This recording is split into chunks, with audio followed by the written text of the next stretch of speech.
remercie la Fondation Al-Karama d'avoir mis à notre disposition ce document. Il est de ceux pour qui la liberté est sacrée, tout autant que l'être humain. Il est de ceux pour qui la vie n'est qu'une succession de combats pour acquérir et protéger les droits de l'homme.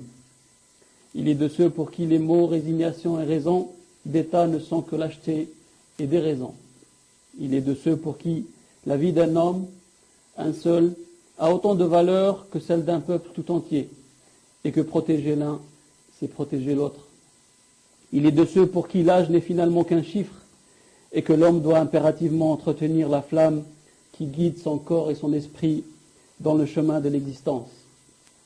Il est de ceux qui ont détourné leur cœur des sirènes du pouvoir pour poser un regard protecteur sur les laissés pour compte. Il est de ceux pour qui le verbe est un sabre loyal et le silence un discours. Il est un avocat debout, un homme digne, un Algérien et un berbère musulman. Il est Maître Ali Yahya Abdelnour. Maître, merci d'être parmi nous. Je me fais l'interprète de tous les Algériens avides de liberté pour vous féliciter pour votre prix décerné par la Fondation Al-Karama.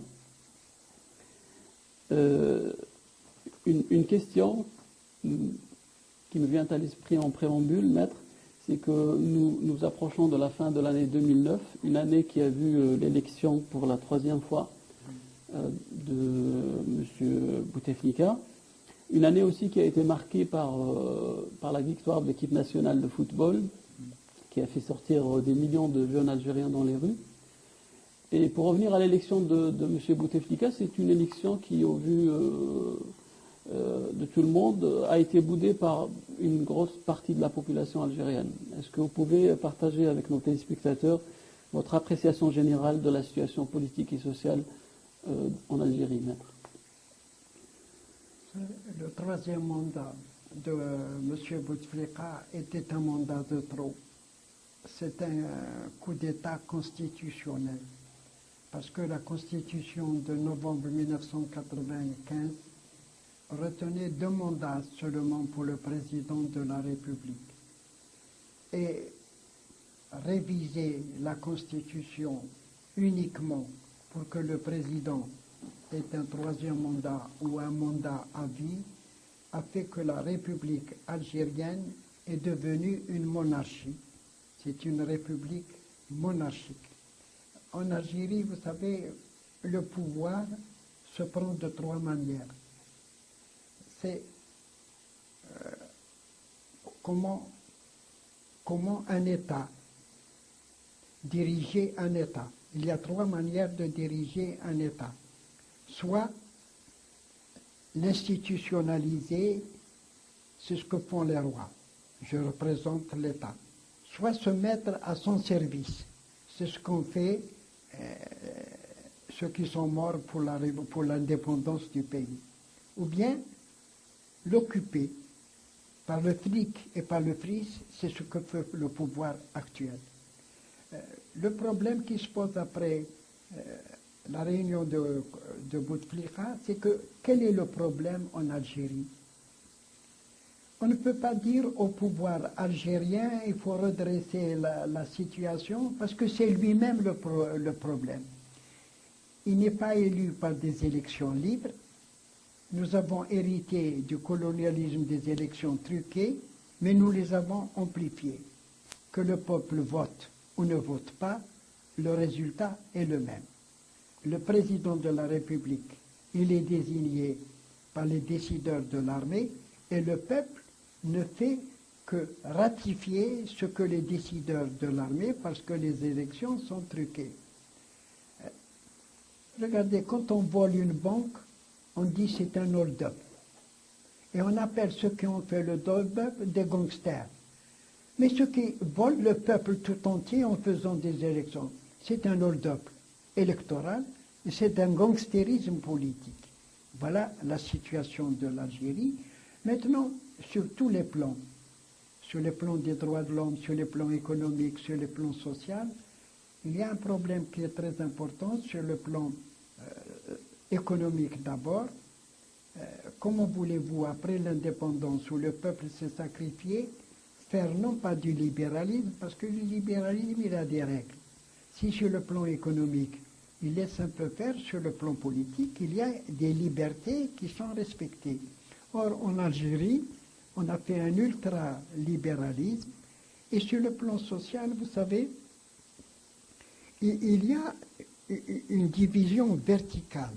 Vous avez d'un côté une petite minorité qui est au pouvoir ou qui soutient le pouvoir, qui vit à l'aise, non seulement à l'aise, mais dans des conditions supérieures comme niveau de vie et peut-être même comme qualité de vie aux nations les plus développées.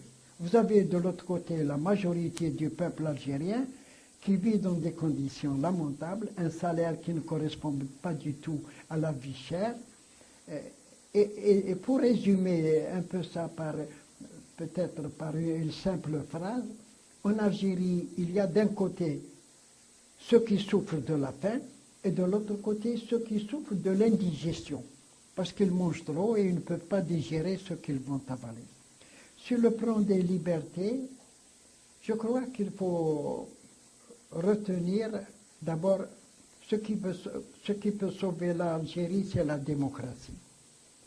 Et la démocratie appelle l'alternance. Or, l'alternance ne s'est pas réalisée en Algérie depuis l'indépendance du pays. Elle est à l'ordre du jour. Parce que lorsqu'un pouvoir, ou bien des gens pour prendre le pouvoir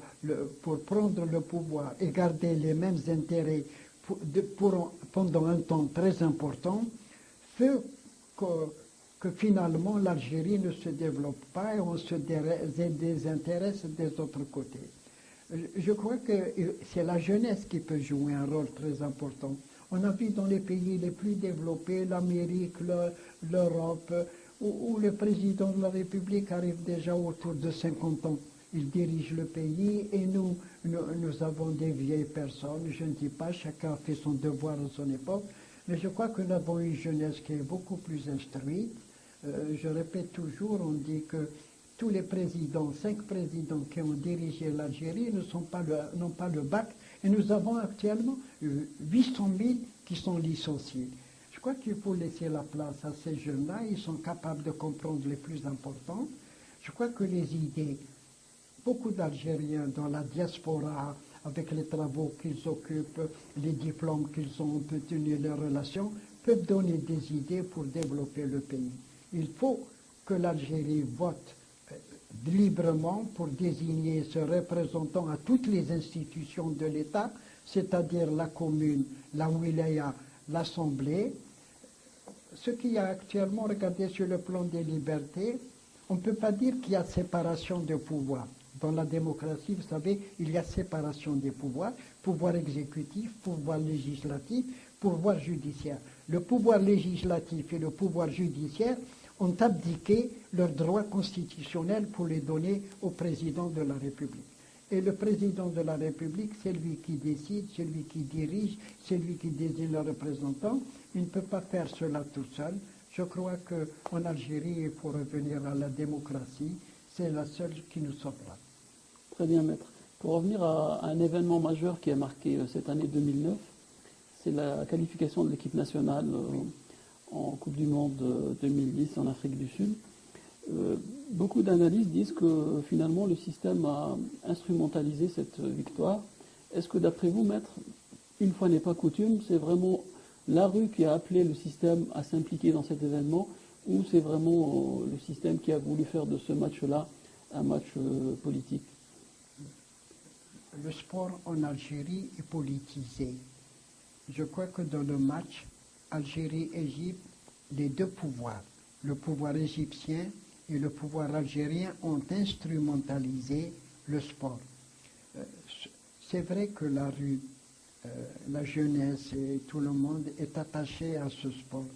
C'est vrai qu'ils étaient comprimés, qu'ils ont trouvé une occasion d'exprimer leur joie et tout ce qu'ils ressentent.